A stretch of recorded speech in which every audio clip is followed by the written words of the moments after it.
Hi, everybody. Thanks for joining us today. I'm Shannon McGee. I'm a franchise owner in metropolitan Nashville, Tennessee, and also have a national group. And today I'm excited that I have Angela Rakis with us. She's a member in my Brentwood group. And Angela is the founder and owner of Metis Sales Solutions, a consulting firm focused on helping companies create growth strategies and implement sales teams and tools that achieve those goals. She's assisted clients in making the Inc. 5000 and experienced record growth.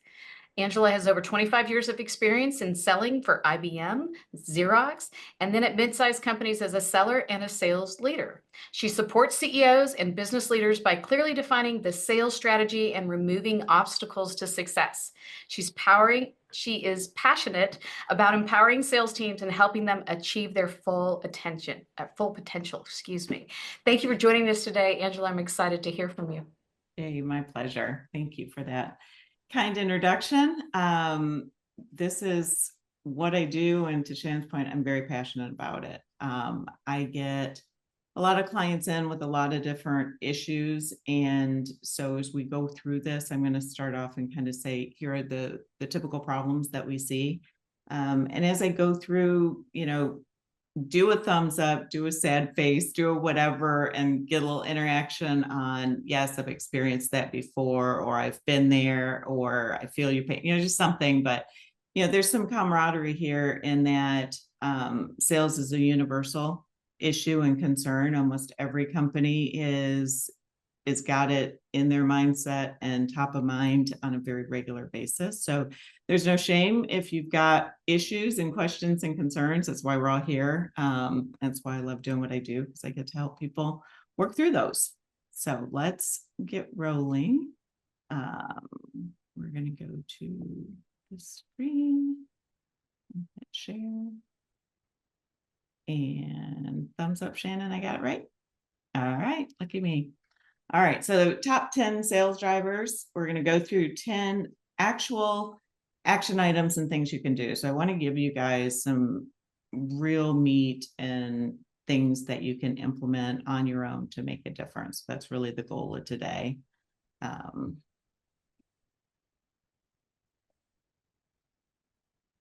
So really quick, just so that we kind of level set what I just said. And 73% of business owners that Sales Acceleration, which is the company I'm associated with, their survey says that they have poor sales strategies or implementation, infrastructure, all the components, but it is a very real problem across the board. And so when we look at that, what does that really mean? We look at this in 4 categories. So the first one being the sales strategy, and that's really the first thing you got to get right out there is, where do we sit in the industry? Who are our competitors? What's our value prop? It's really sitting down and saying, this is my revenue goal. How do I want to get there?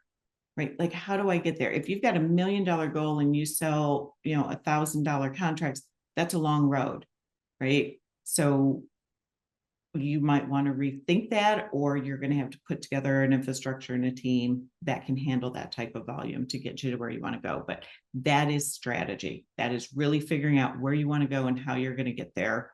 What are you going to sell? Who are you going to sell it to? And why would they buy it? And then from there, we go into the methodology. So once you have that strategy set, then what's the method? How are we going to go do that? Are we going to sell by territories? You may sell by product lines, but what's that go-to-market strategy that you have? What's the process, right? Like, who does what first? Where do the leads come from? Who's responsible for leads? Who's responsible for creating the statement of work? Who's your closer? And then having all of that mapped to a CRM solution so you know where things are at all times. One of the highest areas of concern is over in the sales organization piece. So we talk about staffing and hiring, training, roles and responsibilities. So after you've got your methodology, and then you can start putting your org together. And as you do this hiring, trying to be very specific that you map all of these things in place. But this is a huge concern. I think everybody at one point has complained about the sales team in one way, shape, or form. So that's top of mind for everybody. And then the next final piece is the analysis. So once people are on board, you're rocking and rolling. How do you measure success? How do you know that you're getting what you expected out of those salespeople? How do you know if you're going to make it to your goal and your number? What is the reporting you're going to look at every week, every month, every quarter, and then annually? And then how do you write compensation plans around that? So those are the categories of sales. And so now I'm just going to go through a few things that we hear on a regular basis. And again, thumbs up or whatever. Let's get a little bit of interaction going if any of this sounds familiar to you. Okay. All right. So my sales have been at the same level for the last few years. Doesn't necessarily have to be a problem unless you're trying to grow, and then that's a problem, right? And so, what we see here is, what do you need to be doing, right, to get to that next level? And if you're stuck and all your competition is growing to the next level, do you have an arbitrary self-imposed ceiling that you've created, right? Why can't you get over that next hump? Like, what's standing in your way? And that's, your opportunity to do some soul searching. It could be, the environment, the industry, it could be you, but this is a common problem that we see. Sales have been declining. This is just a problem. And so what's changed? If it was working before and it's not working now, then something's changed, right? It's the industry, it's new competition. Maybe the value prop has moved and you need to adjust just your talk track, right? But something's going on that you really need to sit and evaluate on why things are declining. Then we talk about too much of my annual revenue comes from a couple clients. This is common and it easily happens. And it's one of those slowly sneaks up on you. And one day you're like, oh, shoot, I'm in trouble, right? So had a client who started a business to provide a service to his buddy's company. And that was great, worked well. They kept buying more services. He was doing a great job. They were super happy, bought more services, like all the good things, all the right things are happening. But now he's got, tens of millions of dollars in revenue. He's got, 50 plus employees, and he's only got one customer. And as soon as that customer changes their mind, he's got to lay off everybody. And, his heart just sinks at the thought of it. And so how do we take what we've done and go replicate that and go get some new clients before we have a, really unfortunate day at the company? So this happens not because you were doing the wrong thing, but probably because you were doing a lot of the right thing with one person. Can't predict my sales. So this can even be the case. You're making your number, you're exceeding the number, but if you don't know those sales are coming, you can't prepare. So you can't prepare the ops team and the delivery team, the accounting team. I've got a client, sales are going great. They can't invoice fast enough, right? And so you've got to be able to know when those sales are going to occur so that the rest of the company can function and run properly. Or the bad side of this one is you get to the end of the year and you're like, why didn't I make my number? And that should never happen. Like, you should see this coming. So not being able to predict sales is a huge problem that is common. Too much of the sales depend on the business owner, me, right? And so how do you grow and evolve as a company and expand if you're the only one that can close a deal? Now, this is common. You start up, you form a company, the value prop, the target audience. You are the main salesperson when you start. That's great. That's how it goes. But when it's time to level up, scale, grow the company, you've got to figure out a way to get out of that role and go do CEO stuff so that you can grow the business and help the rest of the business evolve as sales improve. So really being able to get what's in your mind out, documented, and then train up new salespeople to get that done. And I can't find the right salespeople.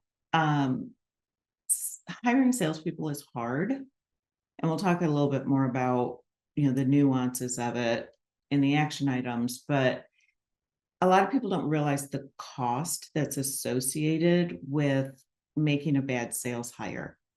So you can very reasonably lose a year's worth of revenue by a wrong sales hire.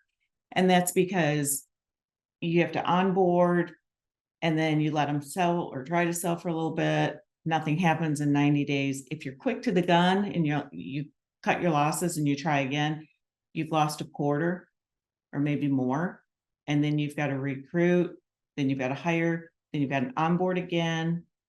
Then they have to sell something and then you have to deliver and the revenue has to hit the bank. It's a year later. So how much revenue were you expecting out of a salesperson in that year? You've lost because you didn't hire right in the beginning. So it's much more significant than people think. And if you're aware of that, then that, slowing down to go fast comes into play here, right? Slow down and really hire the right person. And luckily at NIA, we got a really great people out there that can help you with recruiting and hiring. So hopefully some of that resonated with you guys and makes sense, and we're in the right place. So let's talk about what you should be doing, right? Like, where does it go from here? Having a defined sales strategy. This is the first piece I talked about in the beginning. It's where you really lay the map out and are your goals realistic? How are you going to get there? Who are you selling to? What are the sales stories? So sales stories are very powerful. People will remember a story as much or more than they're going to remember a quick, I do this and that. So all of that goes into your strategy. So you know who you're selling to, how are you better than your competitors? What's the value prop? And so this becomes the foundation and guiding light that the entire organization will now follow as you move forward. 9, so clearly defined sales goals and KPIs. These need to be broken down, from a company perspective, but then what do you have for a sales team and what do you have for individuals, right? Those KPIs need to look at things like existing clients versus new clients. You're going to have different goals for those. You're going to have different goals by product line, right? All of those things that need to be measured, and you decide what KPIs you're going to have and what you're going to measure based on the strategy you put in place, right? There's a lot of places where you can go Google and find standard KPIs for this, that, and the other thing, and they're a good starting point. But take the time to apply it back to your sales strategy. If you're going to sell 2 different product lines, one may be a revenue stream, subscription based, and then you have a project revenue stream that's going to come and go. You're going to want different KPIs, different measurements, different goals for each of those. So set those up and then track them weekly, monthly, quarterly, through the year, and make sure you're on track and that you're watching leading indicators and not lagging indicators. So to sit there at a quarterly meeting and go, here's what we sold. Okay, that's good information, but you can't do anything about it at that point. You needed to have been figuring that out and implementing change or doing more activity to drive the result you wanted instead of just being a recipient of the results. So if you know your strategy, your revenue goal, that means I need 5 new clients, then you know that 50% of my proposals close, I need to have sent 10 proposals. So now track those 10 proposals. And if 10 proposals don't go out, the next month's not going to be very good, right? And then maybe you go a step back and say, I know when I talk to people, half of them ask for a proposal. Okay, now I know I need to have 20 conversations. It's a lot easier to get on the phone and get 20 meetings than it is to be sitting over here going, I need 5 signatures and I don't have anybody to talk to, right? It's too late at this point. And it doesn't matter the size of your company. I do this for me. right? I know if I have 3 one-to-one coffee meetings a week, if I attend 1 live networking meeting a week, if I do 1 presentation like this a month, pretty good chance I'm going to get enough conversations that lead to enough proposals that I'm going to sell what I need to sell. So I've got my own, it can be on an individual, just you for your business. It can be, for a team of, 20 salespeople, right? Whatever your organization is, but you got to understand all of those KPIs and have them defined. 8 is weekly sales meetings and one-to-ones. Sales has been doing this forever, and that's because it really works. Salespeople are out there on the streets, on the phone, on the airplanes, doing all the things, and management really needs to rein everybody in once a week and say, where are we at? What's working? What's happening? How do we support each other? Right. And it's got to be sacred time and everyone has to show up. It's not an elective, right? You got to be there. And it gives a chance for, if you bring everyone together in a group, they can share, this happened to me, this is how we handled it. And so the other sales team members understand and they don't make the same mistake, or they know how to fix it quickly. And then you also have your one-to-one, and that's where you get the opportunity to do training and coaching, do the standard management things like, did you make those calls? How did that go? Also gives you time to dig deep into deals and opportunities that are strategic. It may be that you attend sales meetings with a team member to hear how they sell, right? To help them through a difficult sales call, right? If you see an opportunity's been struggling and lingering too long, go on the next call with them, right? And see what's going on for yourself, and then help them learn how to get through that situation. But the one-on-ones and then a group team call or an extended team call is very, very necessary. And it lets the sales team know that you've got their back, they're supported. They're not just a lone wolf out there doing their thing and we're all hoping for the best. And if the numbers don't come in, it's going to be your fault, right? We want them to feel supported and having the type of coaching and mentoring that they need. 7 is create a defined sales process. So every sales process has distinct sets and stages that you need to manage, and there's specific things that have to be done in each step before it can go to the next, and all that needs to be documented, right? So that everyone on the team, everybody in the company knows what it means when you say, well, we've got 3 proposals out. What does that mean? That means that the client has a document they can make a decision on. Like, okay. And we also know that 50% of those were closed. Okay. It's very clear. We're all talking the same language. We know what's going on. We know who's, up to do the next step and whose responsibility it is to get it to the next step. So all of that, needs to be well documented so that the entire company, everybody who touches those deals, it can be accounting, right? And setting up a new customer, where are we at? Oh my gosh, I'm going to have 5 new customers this week. That's a lot of work, right? They're prepared. They're not surprised. They can do a good job, and the new client has a good onboarding experience. So all of this getting documented is vital to keeping the organization right. And again, even if it's just you, to see what's coming and to know what you've got to do next to get things over the line is super important. So is this resonating with everybody? Are we on track? We're good? Okay. 6, conducting sales training. And I know that you're going to go out and you're going to hire a really good salesperson. He's been in sales for years. She's great. She's done this before. That doesn't mean you don't train them. And sales training is different than onboarding. Of course, you're going to onboard them correctly. You're going to let them understand and know what services we sell and, all the expectations. Here's the sales process that we've defined, all the things. But then go through the different steps of the sales process and say, this is the qualification stage, right?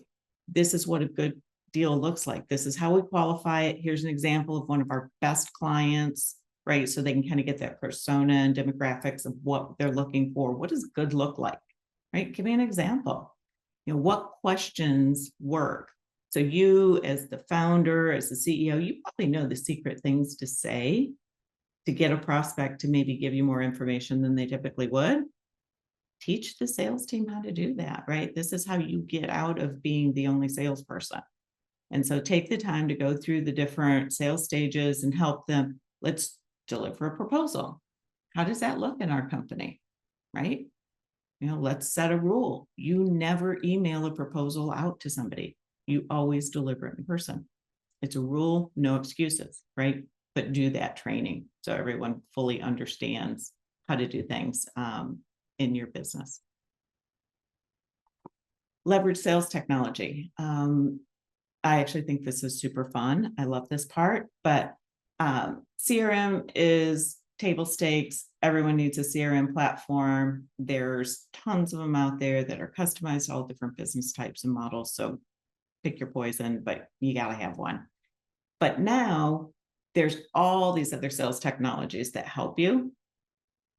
And Gartner, I just heard them, call something out as technology as a teammate. And really looking at some of these AI tools and plugins and data analytics as how do they support and become a teammate to my salespeople? So instead of your salespeople going, hey, Angela, how do I do this? Or, hey, Angela, I'm talking to this guy, what should I say? Or, hey, what? Stop, right? Create an AI agent that's programmed on your company that they can reach out to and ask help for. Or create, use LinkedIn and plugins and data analysis and couple them all together. And now you've got your defined ideal client profile and you're finding those people in LinkedIn and using plugins.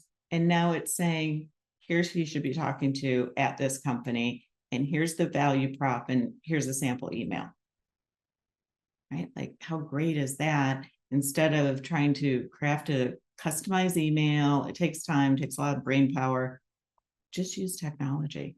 But don't use it to just say, craft one email and send it out to 5,000 people.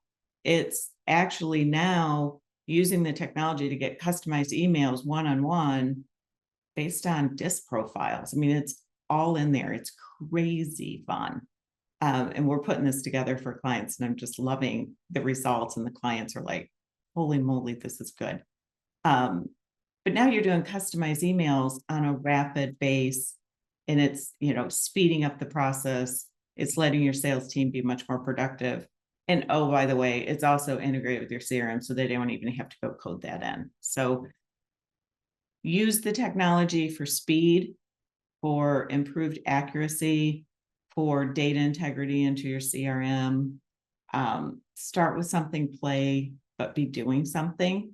It's not going away. And it's incredibly powerful. Build a sales playbook.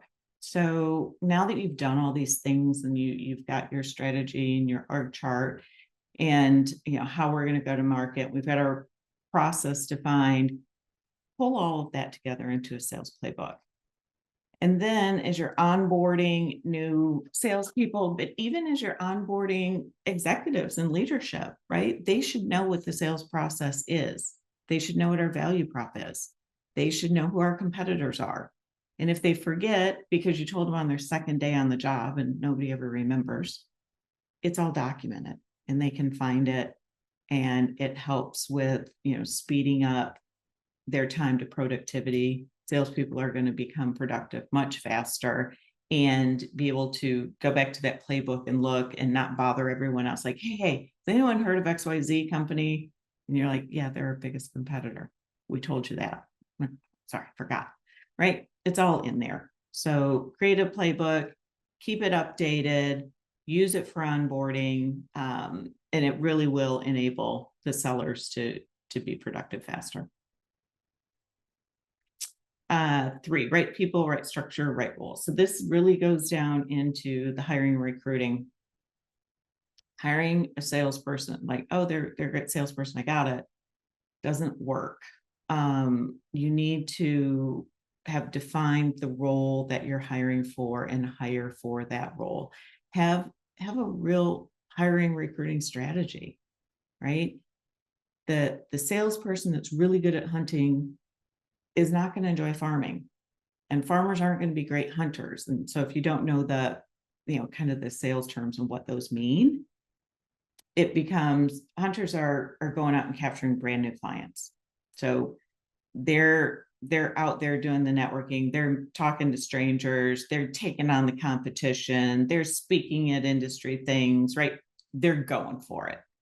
That's a personality that not everybody has, right? Farmers are the ones that take your base set of clients and get them to spend more money with you. It's 80% easier to get somebody to spend more money with you than it is to go get a new client. Not to say that the farming job is easy, it's different, but you're building a relationship, you're building trust to the point where that client would never leave, because no one's ever going to love them like we do, right? Totally different personalities. So when you're hiring, know what you're hiring for, know what the expectation is, and do it appropriately. You're going to have better retention, better results. And then this last bullet here, turn over the low performers. I know firing people's hard, but too often I see people hanging on for way too long, and it slows things down. And you can use greatest good for the greatest number of people, whatever mantra you need to get comfortable. But if you're in sales and you're not selling, it just kind of doesn't work. And you need to go ahead and let those people go find something else they'll be successful at, right? Build comp plans that incent the right behavior. I think comp plans are so fun. If you can craft a compensation plan that incents behavior to drive the financial results you're desiring, it's magic. So if you look at your sales strategy, your financial goals for the company, and you're like, I need top line revenue. Okay, then let's incent people. If you bring in a net new client, there's a spiff or a kicker to do that. If you need margin, like, hey, we're good on revenue, but our margins are really low, I want to improve margin. Right. If your average margin on a deal is 50% and a salesperson brings in one at 60%, you're going to share the love with them. And so they will go do that every time for you. They will sell something that's usually $100 an hour for 120 or 150, because they know they're going to get compensated and extra commission to do that. So really think about your sales strategy, but I think in this case, it's more your financial strategy of the company and what financial results do you need, or where there is a pain point in your numbers and your financials that you need to figure out how to resolve. You can push that down, because remember, your sales team is negotiating the contract that the two companies will live by. And in that contract are payment terms. In that contract are termination clauses. So if you need a longer termination clause so that when a contract expires, you don't have to lay people off. If you had 2 months notice, you could find other work for them. Then ask the salespeople, like, hey, I know 30 days is typical, but if you could give us 90 days term clause, I'll give you an extra half a point or whatever the commission is. They'll go do that. They'll go negotiate that for you. So think about what you need for your company to be more successful, more financially sound, and how can you incent the sales team to drive that for you. It's tricky, but it's super fun when you figure it out, and then watch the sales team just run at it. It's fun. And then the number one thing is proper sales management. So you really need 3 parts to this, right? You need the leadership piece to inspire. right? Like, hey, we're going for 30 million this year. And everyone's eyes are like, we're what? Right. And so how do you really inspire people like, no, this is real. We can do this. Here's the vision. Here's why we're going to do it, all the things. And that's kind of your company level. And then you need managers, right? You need to manage the team, and that's day-to-day activity. Did you show up? Did you make the calls? Did you hit your KPIs? Are you doing your things, right? Did we make our number as a team? So you need good sales management at the sales team, at the team level. And then the third piece is coaching. And so how do you get people to improve their performance? How do you help them be better salespeople? How do you offer them an avenue to improve themselves? And so this is new hire onboarding, but it's also retention of your current salespeople. But proper sales management needs all three pieces to work together. Not a sales manager doesn't have to do all three, right? You may be pulling on the CEO and he may be your visionary and setting the vision and inspiring people, and he's super great at that. And your salespeople, manager just needs to manage the team, make sure they're doing their thing, and provide any coaching that needs to happen. That's kind of where it tends to fall. Is CEO is your leader, inspiration, and then your manager does the other two pieces. So that's it. So any questions, anything I can answer? Anybody want to ask something? All right, everyone, feel free to unmute yourselves. And if there's anything you'd like to drop in the chat, you could also do that as well. You can raise your hand if you have any comments. I'll add, I think people know some of these things.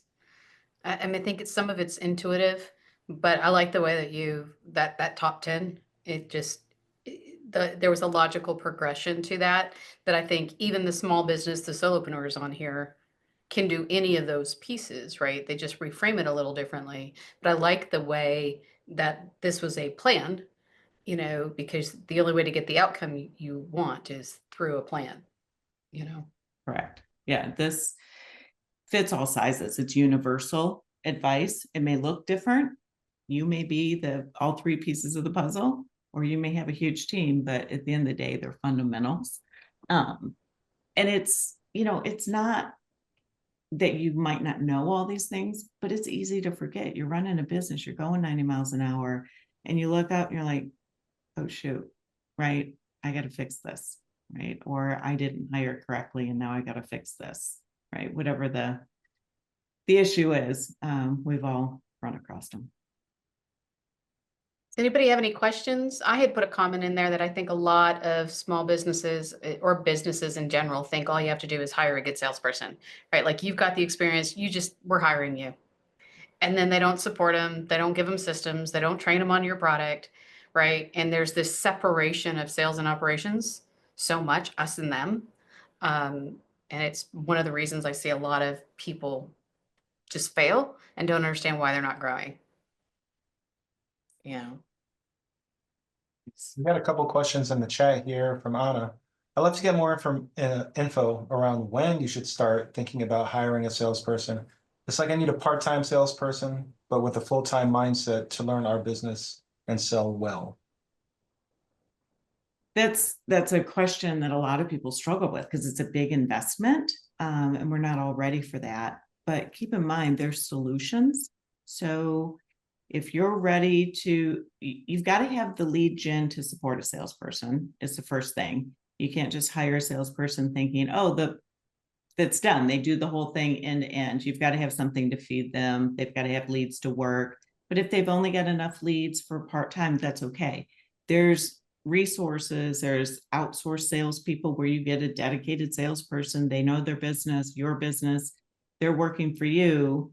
But it may be only 20 hours a week, right?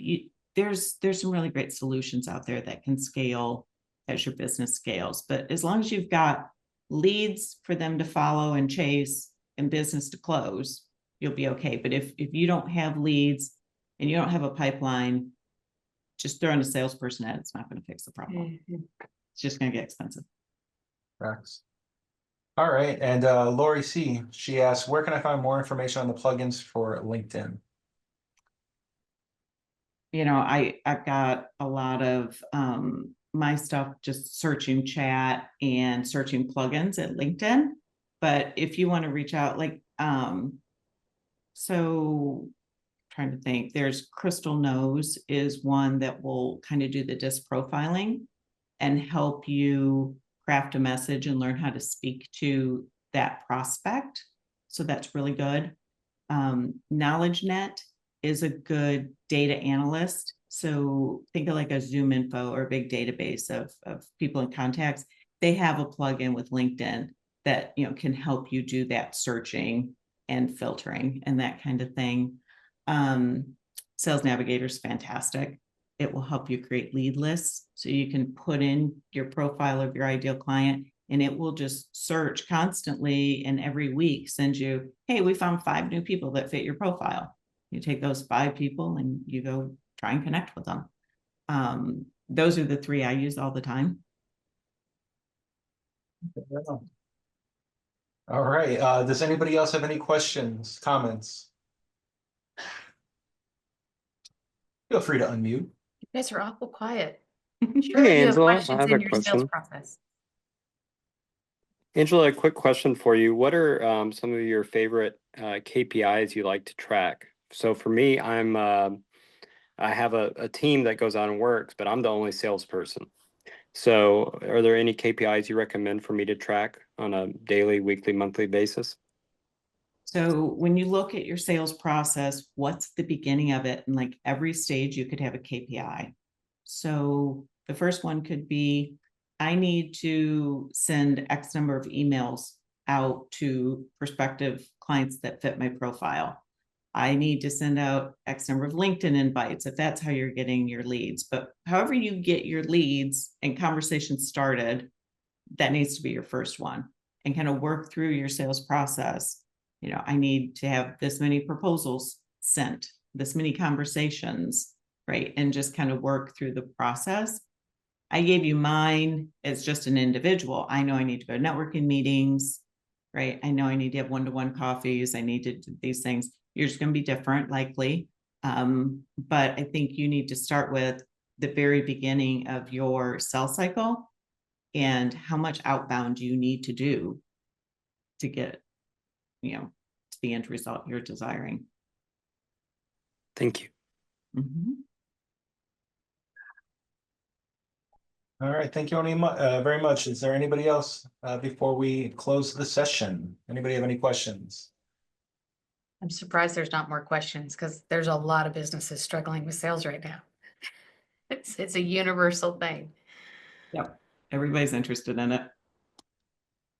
Hi, excuse me, can you show your the contact information again?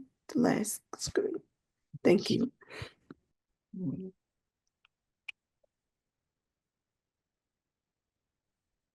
You gotta make sure you share your screen too. There you go. Got it.